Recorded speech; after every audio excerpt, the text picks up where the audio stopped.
organized mayhem, really.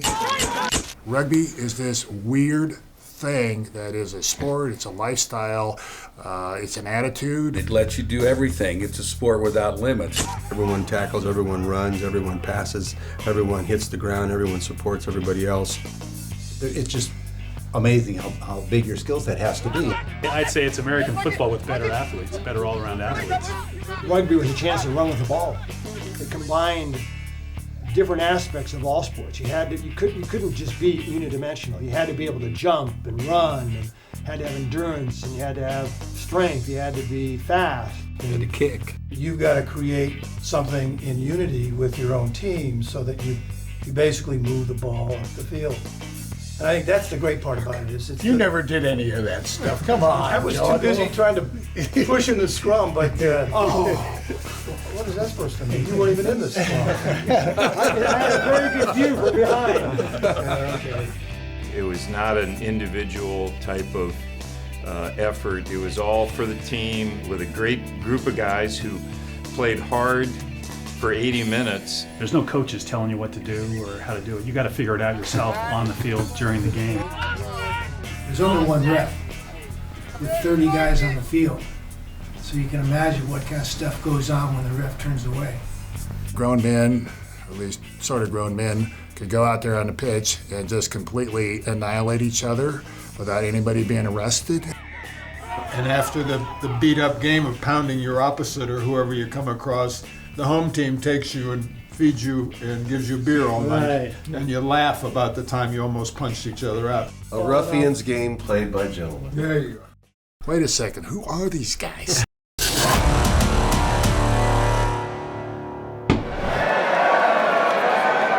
The story of the Bay Area touring side, or the B.A.T.S, really started with the Olympic Club in San Francisco, the oldest private athletic and social club in America. In 1920 and 1924, they financed the USA rugby team's trip to Antwerp and Paris to compete in the Olympics. They won gold both times. It was the last time rugby was in the Olympics until 2016.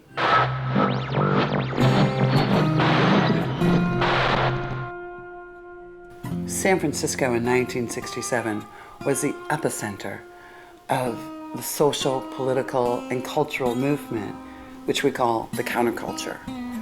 That day, the counterculture literally collided with the establishment.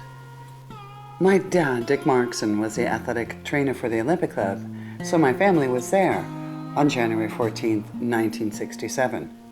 In Golden Gate Park at the polo fields, there was 30,000 people there for the human being. In the midst of all of this, we were just there to watch a rugby game. We were playing in the polo field in San Francisco. We didn't understand what was going on. There was Indian teepees, and there was a stage, and there was music, and thousands of people milling around, and the faint smell of marijuana. There was music, and it was loud, and there was Jefferson Airplane and the Grateful Dead performing, and Allen Ginsberg and Timothy Leary were there. And our guys went out and we started to play this game, and a bunch of guys came over and were watching us, a bunch of Hell's Angels guys, and they were admiring what a rough and tumble game, that maybe they ought to give up their motorcycles and take up rugby. There was a noise, and I looked up, and there's a small plane circling around the rugby field. So all of a sudden a voice says, he's here, he's come to save us. And we're all looking around, and the referee blows the whistle, and we stop for a moment. So a guy parachutes out of the plane, and he's throwing what looks like, to me, little snowflakes.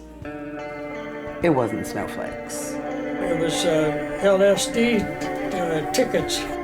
So the hippies pick up this rugby ball, something they'd never seen before, and they start tossing it amongst themselves. And we thought we were going to be attacked by these people. And as they came through our game, they were patting us on the back and telling us how great we were. And the poor ref had to go over, stop the game, and say, "Please, may I have my ball?" certainly the most dynamic thing that happened in a rugby game. I had a lot of moments of special things, but nothing to equal that. The hippies might have invaded the rugby game, but a few months later, the Olympic Club rugby players invaded Europe, and that's when everything changed. The Olympic Club in San Francisco, California, financed our tour, and we went to Wales and England, and Ireland. Did we go to France too? To France, yeah. France. The Olympic Club supports swimming teams and track teams and basketball teams and so on. Probably their most famous team was the 1967 rugby team that went over and beat the French, beat the Welsh, beat the Irish, literally put rugby on the world map. And it was first time, the beginning of American players playing against top flight European teams. They would sing all these magnificent songs. The Welsh people and the English people would sing these songs. And we looked at each other and said, geez, we got to reciprocate somehow.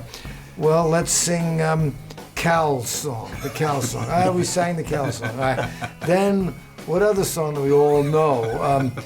Farmer, was it the Farmer in the Dell? Not Farmer in the Dell. What was that thing?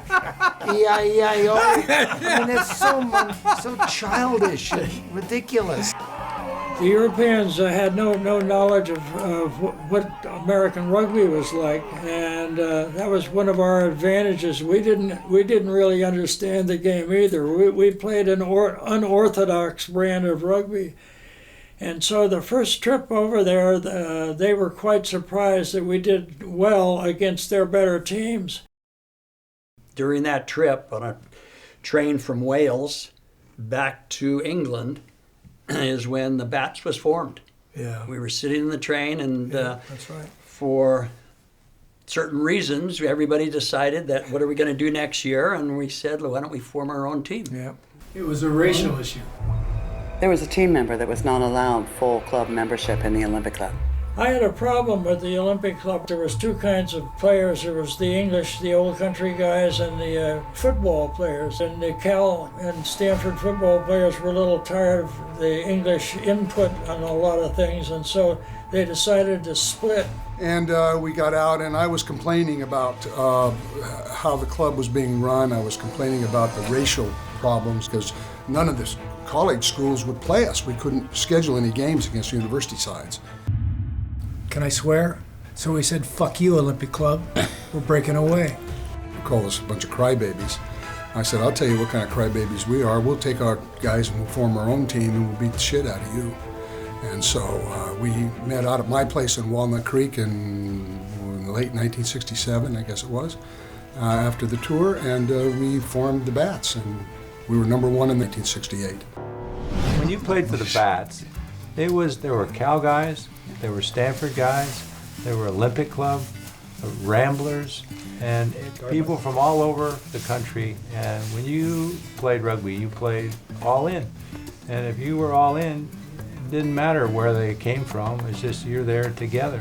So the B.A.T.S was the best mix of all the kind of phony baloney rivalries we think about, because it was just, once you take the field, you're all on the same side. And it mixes all those schools and all those backgrounds, and all the thing that matters is, can you play? I was a year out of competitive sports, and I needed to do something competitive and be on a team again. Sure. And my best friend, Tom Klein, was the captain of the Eagles at the time, and he was on the B.A.T.S, and so he said, well, come on out and you can try out. And so that's how I started with the B.A.T.S. I played college football as a linebacker at St. Lawrence, and then up in Canada with the Toronto Argonauts briefly. And then when I went to UCLA on just a kind of a joyride, I ended up watching this game and was totally blown away at how much fun it looked like. And then I ended up moving to Vermont, played a few games there, and then my first rookie year was with the Leicester Tigers in Leicester, England. I played high school football, and being of smaller stature, I didn't really want to play football at San Francisco State. and watched a rugby game on TV, and I thought, well, that looks like fun, and I see some small guys out there that have talent, so I think I could fit in. I played college football for a year, and then I got this playbook that was about that thick in the summer. I said, I don't really want to read this. And so I decided not to play any more football in college. So somebody said, come out and play rugby. And of course she said, what's that? And I was back east, and then I played, and it was perfect match. I started with Kansas City in 1967 after a barroom brawl. It was unbelievable. I thought, this has got to be the game for me. I started with the Olympic Club in 1960 and played with San Francisco Rugby Club when they started, and moved to the B.A.T.S one day when Sandy Potter came over to Neil and I and said, you ought to be with the B.A.T.S. We're starting a second team right over there. And we both took off our San Francisco Rugby Club jerseys, put on the B.A.T.S jersey, and here we are. When I was at Stanford, a lot of football players played, even All-American football players. Absolutely. And every single one of them loved rugby much more than football, and it's because rugby is a game for generalists. You can do everything, and you need to do everything. You need to be able to run with the ball, pass the ball. Now, Jellicoe took up kicking the ball, which was a very bad idea, because there's some people you don't ever want to kick the ball. He was one of them. Played for the Capitals in '73. Came over to the B.A.T.S because of Jerry Mosier and Mike Stepanian said, come play for the B.A.T.S in '76. Don Guest, I played wing. I was in the original BAT tour, and then I came back and played with Cal a few years, and then went over when I graduated and played from '72 to '92.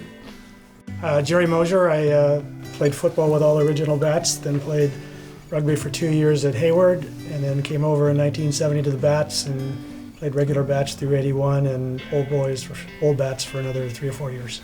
Yeah, Eric and I both played at Stanford, and we'd always played against the B.A.T.S, and it was the one game that you had to get up for, because these guys, tremendous athletes, tremendous culture. The B.A.T.S were just the whole BAT essence, as Michael would say, was pervasive in the league, and so when I graduated, it was just the place you want to go get some BAT essence. It was about being the best. It was about saying, okay, I can play for these other teams. You can hear there have been several other teams that people have played for, but then when they were ready to make the move and wanted to be the best, they came to the B.A.T.S, and that's what it was all about. The pride of being part of that was a great, great feeling. I was club president, captain, player, first team, second team, grandfather, father confessor, financier, you name it. Al Moss was my partner is running a rugby team. You need an inside man and an outside man. Al was a sports writer for the San Francisco Chronicle, and he adopted the B.A.T.S as kind of a hobby, and he vicariously enjoyed being with the guys. But he actually handled the finances and all the scheduling and so forth for us. And the thing that he did for rugby, more important than what he did for the B.A.T.S, was he publicized the game scores each week. And he became the most popular guy in Northern California rugby because everybody wanted their name in the newspaper, the scores, and to validate their rugby activity. He was maybe one of the 6 or 7 real shakers and movers of rugby in the country. At a time when nobody else really was paying attention, Al got the sport recognition. Everybody loved Al. He had a lot of friends.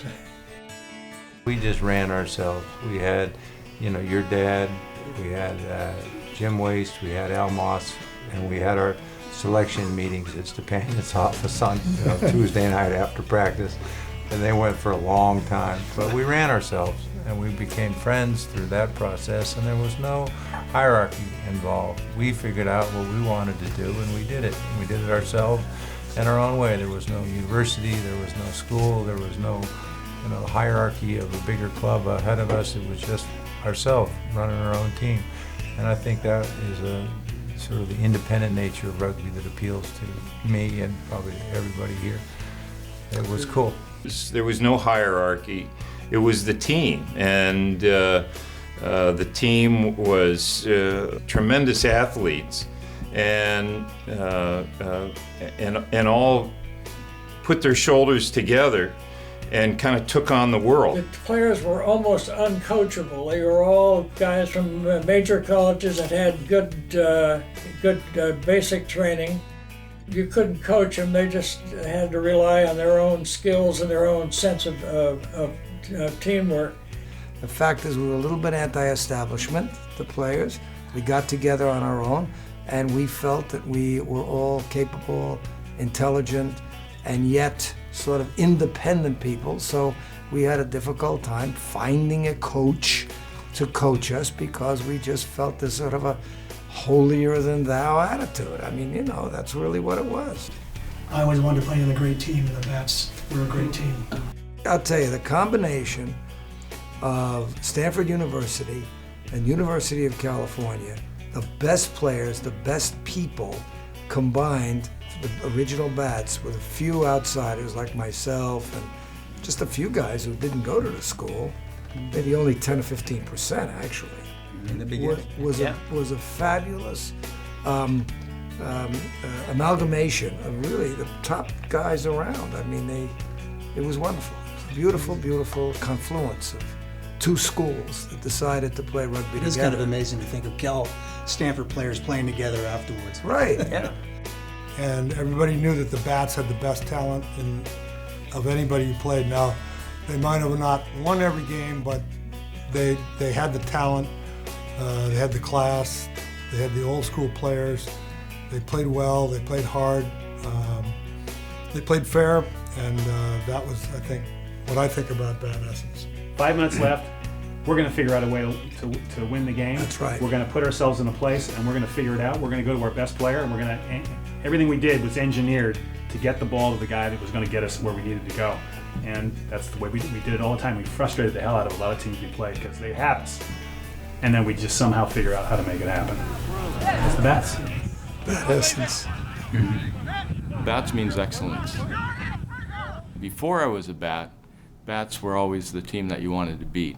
When I became a Bat, it was, like I say, an expectation that you're going to be the best and you're going to win everything. And oftentimes, that is what happened. Golden Gate Rugby Tournament was founded in 1970 by the San Francisco Rugby Club in celebration of the Golden Gate Park's 100th anniversary. And Golden Gate was a wonderful tournament and even better festival. And the Bats won that tournament 8 times. My favorite memory with the Bats was playing against the Old Blues for the Golden Gate Championship in '79. And the winner of that game got to represent the Pacific Coast and go to the national championships. And we played the Old Blues, and we played them even in regulation and went to overtime. And they won on a penalty kick on a bogus offsides call and some ruck somewhere. And the Old Blues ended up winning that game after we had beaten them twice in the regular season. They beat us in overtime, went to the national championships, and won the national championship game. Monterey was the first rugby tournament in America, founded in 1959. It was an opportunity for 32 teams to come and battle it out for the final 2 spots. And the winner of that would be the national champion. Al Moss described the Monterey tournament as a chance to go to Maxime's in Paris and drink champagne, where other tournaments would go to your local pub and get a beer. It was a Super Bowl, basically, of rugby at the time, and it was an amazing experience, and I'm so proud I was part of it. You looked around as the 15 of us walked out, and you just looked at these guys, and you knew that we had 15 guys that just would not lose. We wouldn't have lost. I don't think we would have lost to anybody that day. Here's the Monterey plaque, first place that this team, this group of guys helped win. And it was absolutely a fantastic win. We beat Santa Monica, I think, for the finals. And it was a great victory. And probably of all the things I've ever done, it was the best athletic achievement of my life, doing rugby or the U.S. And they gave me the MVP, and I've kept both of these, and they're very close. And I tell you, Monterey Rugby Tournament, to me, coming from Stanford, It's a big deal. The biggest change in the Bats, I think, was when the Peninsula Ramblers broke up. And the Bats went from this sort of perceived as a sort of high-class, hotsy-totsy team to a more gritty team when we got Anderson, Orv, and Brick, Hibbert, Brick, and the big second row, Bobby Johnson. Bobby Johnson. In 1 year, we got the meanest, nastiest junk house dogs that were added to our environment, which made us a much, much better. That's when we won Monterey. Didn't hurt, yeah. That's the first year we won Monterey, but it didn't hurt that we also got this young kid named Mike Purcell the same year. Absolutely. Yeah. The Bats won the Monterey tournament in 1976 and in 1982. In 1982, we ran the table, didn't allow a single point. I think that's unprecedented, and it was never matched subsequent to that. So that and the Russia tour were fabulous. We went to Boston, and we played the Barbarians, which is the elite team of. It's the best players of the British Isles. And we were kind of like, I guess, the best players of the Bay Area. The Barbarians are made up of top players from England, Ireland, Scotland, and Wales. And the Bats are the only American club team to ever play and score against them. We played against 2 or 3 teams, and then we finished up against the Barbarians in a very competitive game. We lost, but we found out that that's all there is. We hit the top. We were competitive at the highest level. To play against those guys was beyond. I mean, those guys were the best players ever, and they were raised on that sport. And so we played them. It was beautiful. I mean, it was just, we lost the game, but we really, in our brain, we won because we were so close. We played them so well. We tackled, Ray Gravel and all the big names were there. And so that was, I think, our crowning moment, because we'd come off a season where we had won Monterey and we'd done all this stuff. And so to play them with that team was outstanding. We also won Aspen, I think, that year, and U.S. Rugby designated us the national champions. Playing in Aspen was always challenging because of the 8,000 foot plus altitude, and you had to be fit. But the Bats had a mystique wherever they went around the United States in that time, as being this sort of eclectic, group of guys who would stay out till 2 in the morning and then somehow get on the field at 8 o'clock the next day and beat the hell out of the other team, and that was great. Winning with your teammates in that setting, right at the base of the mountains, in the center of Aspen, is magical. We pulled 2 guys off the sidelines and told them if they put on a Bats jersey, they played better than they ever had in their life. Right. And so we won the tournament. I got in a cab and at the Aspen airport, and I get in the cab, and I get in, and the guy says to me, "What are you here? What are you here for? Are you going to play?" I go, "Yep. I'm going to hope to play rugby, and I'm going to." He says, "Well, do you think you're going to do okay?" I said, "Well, I'm going to hope to do okay. I don't know. I'm going to try my best." He goes, "Well, let me tell you, son, you got to beat the Bats before." I mean, it was really cool. I mean, In the first 20 years, the Bats never had a losing season. They won 80% of their games against some of the toughest competition in the U.S. and across the world. Playing in international was quite a bit different than playing the local club teams and other university teams. It's just cool. It's a very unique experience to travel internationally and play rugby. And I think it's bonding for every team that ever travels. When you get into countries like New Zealand and England and France and South Africa and Australia, they take the sport in a whole different direction because it is so blended into the community. They charge admission to watch us play. My God, I mean, that just blew my mind. Sometimes there's 5,000 people, which we never experienced here. For the first time, you'd be somewhere where rugby was important, where kids would ask you for an autograph.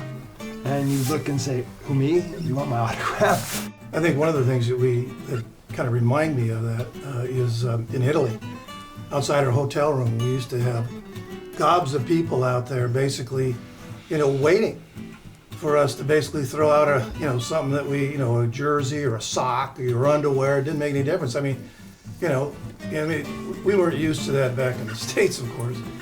In the United States, look at the Monterey program.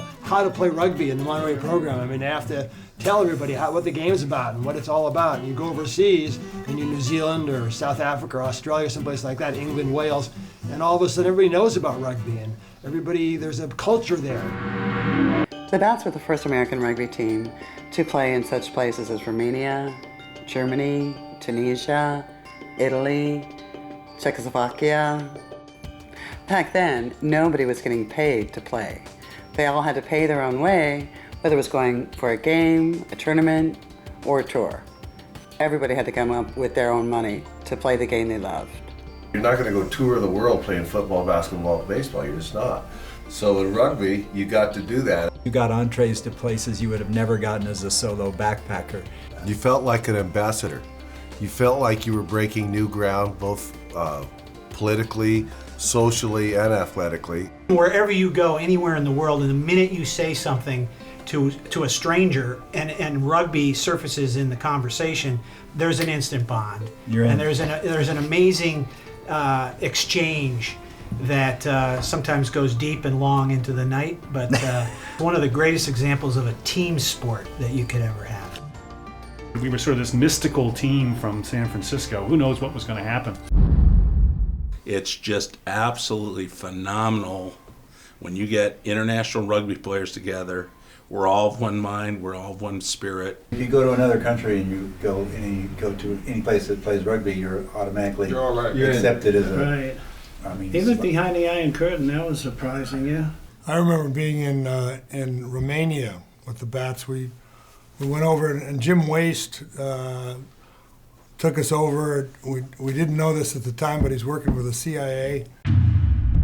In 1972, Jim Waste and Al Moss took the Bats to Romania for the first time an American club team had ever played over there. The CIA people heard about that, and they thought, here's a bunch of Americans going over there. The Russians were still in charge in Romania, and they were interested in the fact that we were taken in and we could play. A few months later, Jim Waste was in his antique shop in San Francisco when two guys came in. Two guys wearing Brooks Brothers suits and dark glasses came in to talk to me, and they closed the door and said, do you have any security system on here? And I said no. What are you guys all about? They said, we are with the CIA. They wanted to have a rugby player look around. I was highly qualified to evaluate their economic infrastructure failure. And the fact that I knew all about nuclear power plants and stuff like that didn't hurt. It was interesting flying into an airport and having uncovered anti-aircraft guns pointing at the sky. And body and MiG snatches. jets all lined up at the end of the runway with their hatches open, sort of ready to go in a hurry. That was interesting. Romania, downtown Bucharest, every street corner was a soldier with a AK-47 hanging off of them. Just hanging out. That was like the police force. This is That was the Cold War. interesting. They had all these spooks that were assigned to each one of us. Of course, we were doing weaves and changing clothes and changing our hats, and it was so fun. We were highly subversive. They would want us to walk a certain way, and of course, you can't tell 30 American rugby players where to walk. We would just go the other way. These spooks would just show up the next morning at the hotel to watch us come out, and they'd obviously been chewed out over the night about trying to chase down these crazy American rugby players. But the worst part, I think, was when we went to Timisoara, we flew on Taroom Airlines. Right, you can see the holes in the... They got the ballistic still. Those are windows. Those are holes in the windows. That's when the clouds were coming through the air. And the tires are bald. The tires were bald. And we're going down the runway, and someone starts singing, and we're going Taroom. Yeah, as we're going down the runway. They thought we were really normal people. We also remember we ran into East European referees. Oh, yeah. They didn't speak language. The first game, the second half was an hour and 5 minutes. Because we were ahead, and they kept throwing penalty kicks and penalty So they kicks. could get down and kick. And they finally couldn't do it. I think you guys flattened them in one play, and they finally blew the whistle and gave up. And the second game was, the second half was only 25 minutes because they got ahead And as soon as they got ahead, they blew the whistle. They blew the whistle. We were like, okay, I understand Eastern European referee now. That night we had a reception. It was our last night in town, and we showed up. We had about 30 guys at dinner, and the Romanian team did not show up. And after about an hour, we were eating dinner, and they kind of dribbled in and sat at separate tables, and the coach came over to me and said, "I'm sorry we're late. The boys were very embarrassed about what happened today." And what happened was they were told they had to win the game or they could never play a foreign team again. And I told the Romanian coach, I said, if it was that important to you, my team would have let you have it the way you needed it. And all of a sudden the two teams got together, and the beer came out, and the Romanian players felt great relief mixing with our guys. It's the first time they'd ever come in contact with American players. We started off in Romania, and then we went to, where did we go after that? Paris? Paris, England. Paris, and then the last week or two was in England, Wales. So that was a great tour. And Al said, why don't we go to Russia? And he asked me if I knew anything about Russia, and I said, oh, it sounds good to me, Al. And before we knew it, we were on the plane going to St. Petersburg for our tour. I became a covert CIA field agent. That's when they got serious with me. They said, can you find a way to continue your travels in Russia? And of course, we went to Russia instead of Australia because Mr. Waste insisted that we go to Russia, and we didn't know why. We didn't know it then, but Jim Waste had some other activities that were going on. Like CIA. Yeah, he was a spook, as it turns out, and it's all out now. It's public, so we're not like outing Jim. Sorry, Buy Jim. the book. Yeah. Although they'd be silly with these silly rumors that he's on the payroll of the CIA. We had a lot of good laughs about that until about 20 years later, and we found out it was true. Him using us as a front for doing surveillance we had a good time. in Russia. We were really in this really strange place with a guy who was a CIA agent, like spying on people while we were trying to find a rugby game. So we got over there and expected this fanfare. The top teams, Russia was trying to develop their rugby program and hoping to get the big Igor guys, and see what was going on. It was just like, you never knew. I mean, this was like uncharted terrain. And unfortunately, it was still uncharted terrain after we returned home because thanks to Jim, they wouldn't play us. When we got to Russia, they wouldn't play us because they'd beaten the second-rate American side very badly a few weeks earlier, and they knew they weren't going to beat us badly. Whether they were going to beat us was a question. We might have beaten them. So, Ministry of Sport canceled the game. Couldn't figure it out. We had games in Moscow, we had games in Leningrad, we had games in Kiev that were scheduled, and they kept making excuses, and they wouldn't give us their training facilities. And we trained on riverbanks, right, Moj? And there was in Kiev, when we got to Kiev, we didn't have a training facility, a field, or anything. So somebody had gone out and found out that there was a soccer pitch behind some bad apartment complex 2 miles away. So we got on the bus and stuff to go nowhere, and then finally we had this plan and just said, okay, fuck this. We're gonna go, practice because we think we're gonna have a game. So we went jogging. We told the bus driver to stop. Everybody got off the bus. It was like our blow for freedom. We jogged through town to this field. People are sitting on the hills, eating their lunches and doing stuff for stuff. And we're just having our practice. Our Navy sweatsuits. We showed them. We showed those Russians. We were singing. I've been working on the railroad, all these very patriotic songs and stuff, and running in uniform. Like nobody's gonna mess around with these guys. But meanwhile, there's like all these other little guys, the Politburo, the KGB. Right? Remember, we had shadows the whole time. So all we did there was practice and drink and do a few other things.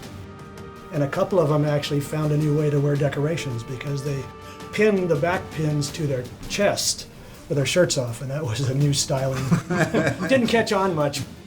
We were tourists, and we traveled around and we had some various experiences, KGB stuff, and it was pretty bizarre. And some of the things we did in Russia and got away with, especially out in front of Lenin's tomb at 3 in the morning, still boggle the mind. And I think there were only 2 of us out of 52 players that went that got picked up by Russian police or what have you. And I think Ian loves us with 1. And he got picked up because he was on the metro, the subway, singing, I think it was Isley Brothers songs at the top of his lungs. And I think Purcell may have gotten picked up too, but they're picked up and let go. We're having this big dinner in Leningrad. They're giving us lots of booze and it's fantastic, and caviar. It's a very famous restaurant. And suddenly, we see somebody on the tour sees a blonde woman, a beautiful blonde woman. And so we say, oh, okay, great, who's that blonde woman? They grab the woman, and she comes in, and she says, oh, wow, she says, isn't this great, a rugby team?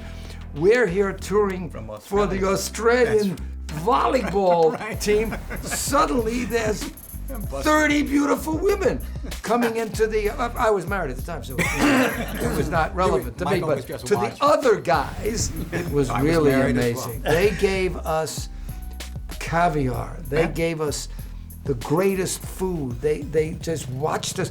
When one of these Russian waiters come by and Brick is standing with a glass, and he takes a glass and eats the glass, the waiter is looking at it. Who are these lunatics? I mean, it was nuts. The same thing. And they decided, Mike Yancey decided, he needed to learn how to eat glass. And Orv Hibbert, our hooker, most casual glass eater you ever want to see, just picked up his glass and he just munch on it a little bit until it was right down to the stem. Mike Yancey wanted to learn how to do it, and Orv was a willing mentor for him. He made it look so easy. It's just like one big bite after another, no blood. It's not that bad, Mike. So, I mean, I took a big bite and I just ripped my mouth off. It was like pouring out blood. And Mike would take a bite, and he just sliced his mouth up. He got blood running all the way down his shirt. It was a mess. Well, the good news is we'd met 29 nurses walking across the street just prior to the banquet, and we just happened to invite them to the banquet, which was good timing because I started bleeding like a stuck pig, so I got a lot of attention. This tour, all by itself, could be a documentary, but you'd have to, I don't know what it'd be rated, but it'd be a documentary all by itself. I actually never went on a B.A.T.S tour because I was playing on the Eagles, and so every time these guys went on a tour, you know, I was conflicted. In 1975, U.S. Rugby started the Eagles team, which is comprised of players from all over the United States, many of which came from the B.A.T.S Rugby Club. In fact, the first co-captain of the team was Tom Klein. Many of the B.A.T.S participated in the original Eagle team. How many? 3 or 4? 3 or 4, yeah. 3 or 4 out of the best teams in the country. Our first Eagle match was against Australia, and it was about 28-12, and our administrators were thrilled that we didn't get just wiped off the map, but they played a game and they really came for fun, and I think they came away with a lot of respect. And then we played against Canada. We played them in 1977 and again in 1978. I went to Australia, Wales, Japan, Argentina, New Zealand, Hong Kong a bunch of times. England, Scotland. Yeah, I went. I basically saw the world for free. It was great. It was really a lot of fun. One of the ones that was kind of has a funny story was in the World Cup in '87 when we played Japan. I tackled a guy during the game and his knee hit me in the arm. After the game, my arm was huge. It just like there was a hemorrhage inside. Elephantitis? Yeah, it hurt so much, and so I went to the emergency room, and I was missing the party, missing everything. You know, I'm in the emergency room in Australia, and they come in, and the nurses, you know, check everything out and give me some medicine, and they gave me a morphine shot, you know, to get through it. They said, now, make sure you go home now. They come back again. Go home now. That's why we do it. Go home now and go to bed. And I go, okay. Morphine and so cocaine. I went back to the hotel and then found out where everybody was out and got a cab and went out with everybody. So I was out drinking, we were dancing, doing everything, and all of a sudden this woman kind of turns me around and she goes, "What are you doing here?" It's the nurse from the emergency. She goes, "You should be horizontal." It was pretty funny. a rugby game, when you ever were hurt, watched it on the sidelines, it scared you to watch what you did when you played. I remember when I did this, it was in the national championship game, and I tackled a guy, and I think I hit his knee and with my head, and I felt the blood going down my face, and I thought it was just one of those little, forehead things, and I went up to the ref. I said, "Don, am I okay to continue?" And he goes, "Oh." And I said, I guess maybe not. Yeah. You've got to be pretty lucky not to have had any injuries playing rugby. It seems like you always had an injury every season, and you lived with it. Play through it. I saw before me a herd of 6'6" giants, and I just went, and put my head down and charged forward, and I took a knee right over the head, and it just split the hell out of my eye. All the way around in the field, didn't they? Yeah, and so I was seeing green, many colors, lots of colors, and I was out. They carried me off the field, and did you stitch him? I went to Willie. Willie, fix me up, and so he stitched me right up on the field there. And he played the rest of that game too. That was kind of that macho, machismo type of thing that was, I think, part of the credo. We joke about it, but we all lived this idea of you just play through it. One injury I had, I was playing flanker for UCLA, and he was playing scrum half, and he would get real close to the scrum and put the ball in, and I would grab him. You were cheating. I'd grab him and pull him down and let the hooker step on him. And I did that about twice. And after about the third time, he wound up and hit me. Yeah, I told you beforehand you were cheating. He said if you do that again, I'm going to hit you. He hit me so hard, he knocked me into Thursday the next week. It was a great shot. And I woke up with a smile on my face because I deserved every shot of it. It's the only good right hand I've ever thrown. I was pleased to get it. I had it coming. If you're hurt, unless you can't walk or crawl, you've got to get back up because your team's down a guy, and they'll find the weakness and go for it. So you get back up pretty fast. I got the ball in a kickoff, and a guy hit me, and my shoulder hurt like hell. And I played the rest of the half, and went to Joe Neal, who was a doctor, and I said, "Joe, my shoulder hurts like hell." And he said. He looked at it, he says, "Oh, it's dislocated." He said, "Lay down on the ground." And he said, "I'll put it back in for you." So he puts his foot in my armpit and pulls and snapped it back into but that was the one that sticks out in my memory. You played the second half, I hope. Of course. And back into the game. Yeah. It's just like, wow. You kind of play around it. What is wrong with these guys? This is not a civilized game all of a sudden. My dad, Dick Markson, was the athletic trainer first for the Olympic Club, and then he became the athletic trainer for the B.A.T.S, and most importantly, for the U.S. national team, the Eagles. The difference between a trainer and a coach is the one that tells you what to do. The trainer is the one that patches you up so you can do it. Most teams don't have the luxury of a trainer. Quite often there's a doctor on the team, a player, and so on that takes care of the physical difficulties. A lot of rugby clubs didn't have volunteer athletic trainers. So my dad was what we call jersey blind. It didn't matter what color jersey you had on. If you needed care, if you needed help, he was there to do it. I was known as Doc on the team, so after your dad, Cynthia. Because my dad was a doctor and I was going to medical school, and so I had all the bandages and things, and I would stitch guys up and they'd go right back in. So substitutions or not, you would do it quickly. So in 1976, after winning the Monterey Rugby Tournament, we're having the post-game celebration in my parents' hotel suite. And in amongst the party, two of our players needed attending to. So my dad asked me to help the doctor. So we put him on the couch. Jerry Mosier had his ear split in half, and Bobby Johnson had his eyebrow split open. And so the doctor gives me a bottle of beer and a bottle of peroxide. And he tells me the beer goes in the mouth and the peroxide goes on the wound, and don't get them confused. And that was the first time I ever assisted at couch-side surgery. A lot of injuries, but all worth it. Yeah. All worth it. Yeah, I was lucky. I didn't have too many. Well, you were tougher. Yeah, well, I got legs like fire hydrants. Yeah. So. After party celebration, we haven't talked about that, but that's like one of the very unique things about what makes rugby such a cool sport. Touring is a very important part of rugby. Imagine the San Francisco 49ers telling the Dallas Cowboys to come in the night before We're going to put you up in our homes. We're going to fix you dinner. We're going to take you to a party. We're going to play a game on Sunday. And then we're going to host another party for you after the game is over. That's what makes rugby special. We had Miss England, Miss Ireland, Miss Scotland, Miss Wales to a beef eater festival. Oh, sounds like misinformation. What was it? Misinformation. What was it? What was the name of the place? It was King a Arthur's castle, Round Table or something. At a Oh, the castle. place for food? Yeah, we had 20 guys and 10 girls, and it wasn't pretty. Miss England got hit in the face with a Chicken bone. half a chicken. Half a chicken. And I tried to stand up and try to calm the guys down, which was Not the right Thing to do, yeah, it was a mistake. I got hit with about 4 more chickens. I'm so glad you're here because did you guys hear about the famous train ride from Llanelli down to London after the tour was over? And the train ride had a party to die for. Let's put it this way, I won't give any names out, but he's present here in the room.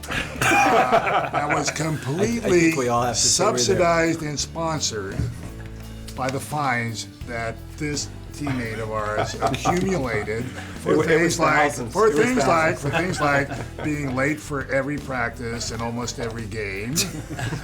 And that was a magical train trip. A lot of fun. That was a great tour. As far as the train trip, it was they had these luggage racks. They're made out of metal and they had 4 wheels, and about 2 or 3 guys can get inside, and then you can have races down between the trains in these big tracks, and people were going up and down and racing. And I think we got away with a lot, and no one got thrown in jail. So that was incredible. I had a lot of great times. I'm married now, so I can't really describe most of what went on, but we did have some. Why not? Because of I'm protecting the other players. That's right. And whether you were in Russia, wherever you were, you got pretty good at figuring out, okay, now I'm in this foreign country. I don't necessarily speak the language. I got to figure out how to get home from wherever I am. And where am I? You generally never knew where you were, but you always somehow figured it out. That was part of the whole mystique of the touring thing. 4 o'clock in the morning, how do I find my hotel? How do I tell the cab driver, where it is? The life outside of rugby, where you're such good friends, you do so many things together, you go on adventures together, you get into trouble a little bit together. Those are my fondest memories, I'd have to say. There's that bond that's formed that it's sort of universal and it never goes away. It's the best part of all athletics. You hear people talk about when they retire, they miss the game, but they miss the guys, they miss the people, they miss the camaraderie, What an eclectic group from all over, and it's just a bunch of guys who like to do the same things, but in their other lives, they do so many different things. And it's fascinating to talk to them about what else is going on outside of the game of rugby. And then you come down to that common denominator where all that other stuff doesn't matter, but you're out there just banging around and supporting each other. Yeah, that's what it was. We played a lot of rugby together, a lot of friendships, let me tell you. These are great guys. When you're still friends with the guys you played with 30 years later, like we are, and close, even the guys that you don't see that often, when you do see them, you still got that bond, and you still want to hug them, and that's pretty special. It is. These are my pallbearers. Yeah. Just deep friendship and with this group, and just it's unbelievable. Brotherhood. You're a rugger when you play, and you're a rugger until you die, and that's the coolest part about rugby. My nickname is Igor. Tell them the truth. And it came from when I was the kicking up in British Columbia. Okay, and it was a rough game, and we had played the full game and scored. It was snowing. It was quiet, and we scored, and he had to kick the point after. So he's all lined up and it's all quiet, and some old lady in the stands right over here, just about 20 feet away, goes, "Kick the ball, Igor!" Because he's just a big Igor-looking, ugly guy. And from then on, it's like the whole audience just laughed, and He's Igor ever since. I have to tell that story because he starts crying. Okay. This guy gave me mine. That's right. Cutesy. I don't know why he did that. Well, then you were. Thompson is my last name. But most people can't deal with me for any length of time, so they shorten it to Tomps. My nickname's Ruggles. I got that from Blanchfield and Holly, and we won't say why. I can't remember that. We won't talk about that. But it was our summer. I stayed over to try to go to summer school so I could get back into Berkeley in my second year, and that's why I picked that name up and started playing rugby. I guess in this group my nickname is Botch, which I never really understood why I got it. Why? Now listen, wait. As I understand it, this came from the Skull and Keys play at one point in time, and it was No Pitts Morton and Batchy Blanchfield. And from there, the boys, of course, either heard poorly or just were confused and converted it to Botch. It's the only thing that I've ever heard that, for sure, that had any reason for it to be that. I've never heard that one, Bob. I thought it was That's the first time I heard it, too. I think he botched the I play. think I think he was always botching the play. One time. That's how it happened as I knew it. Yeah, it's as good a story as any. Well, my nickname is Blockhead. That's it. Just turn sideways. Turn sideways. I don't know why I got Blockhead. I wear a size 8 football helmet, and it was probably because of that, and because I'm pretty stubborn sometimes. Well, we wanted to call him Concrete for brains, but it was hard too much.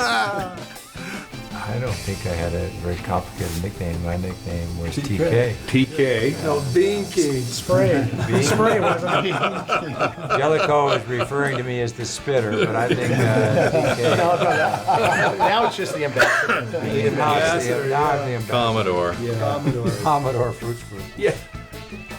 I got it at a practice when I went out for rugby as a freshman at Cal. Doc Hudson called me the cocky rookie. Hasn't changed. Apparently it stuck with me. 1961. We couldn't call him cocky. I remember when he came out. He was cocky. Oh, it was awful. Mr. Wonderful was my name. No? Okay. I don't remember. Well, we had a lot of nicknames for the Cal guys. I mean, we had Rook, and we had Blockhead, and we had Seed, and we had Botch. You know, they had the nicknames, right? I mean, how many? Who else? Igor. Yeah. That was Gritter or Mr. Clean. Yeah, Mr. Clean. That's what it was. He looked like Mr. Clean. Dave Sherman, Skip, and I looked a lot alike. Go ahead. I was much better looking. Than the That was But before he they went thought to we club. looked alike, so they called us the Clones.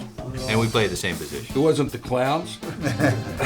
It could have been. I had two nicknames depending on what era it was. I was Fast Eddie when I was at Berkeley, and because of the rugby, coach at Cal nicknamed me Eddie. He come over and run this place, so everybody started thinking that was my name, and that became my name. And then a little later, when I started dancing a little bit more, they started calling me Disco Donnie. Disco Donnie. Forgot. When you went to Aspen, first year Disco I was in Aspen. What goes in Aspen stays in Aspen. But Disco Donnie. That's a lot of dancing. When do we start drinking beer and having fun?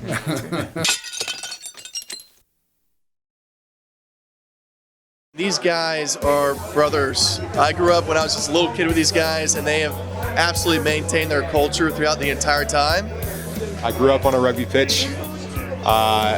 If I wasn't on the rugby pitch, I was in a bar on a bar stool as a young man.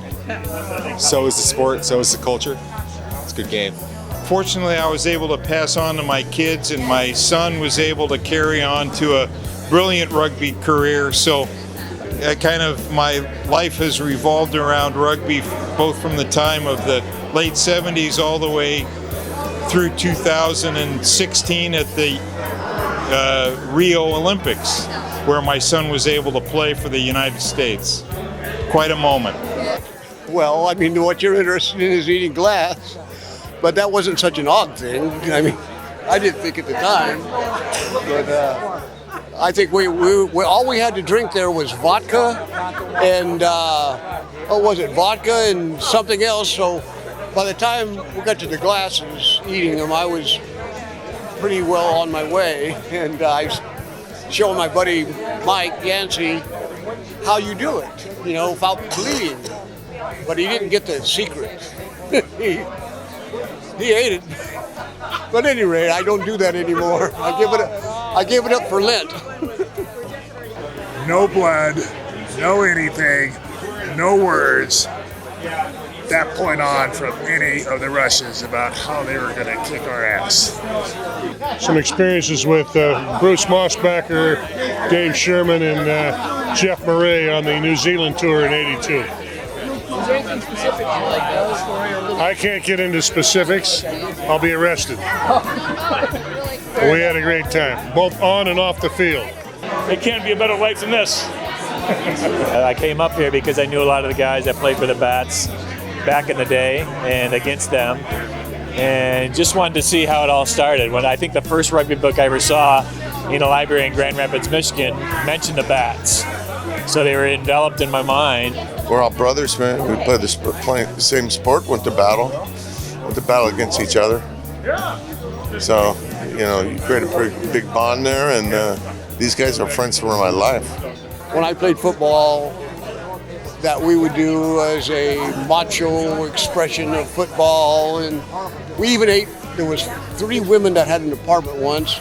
We went in and we drank more and more. We wound up eating their entire Christmas tree. The balls on the limbs, the lights. So it was progression, you know. So I'm glad I don't do it anymore. But one thing I will say is, you know, were we ever really that thin? I don't know. It's amazing. Rugby in this country is growing, and we're very proud of that. We're happy to have had a small part of its growth in its early years in the 70s and 80s. We were lucky, we're blessed. It's all about the pain and never give up. That's the most important things. I learned to be a leader playing rugby and learning to take care of people and do the right thing. We haven't seen each other in a long time, but there's been no gap in our love for each other. So when we come back together, bang, we're right where we were. It's a beautiful thing.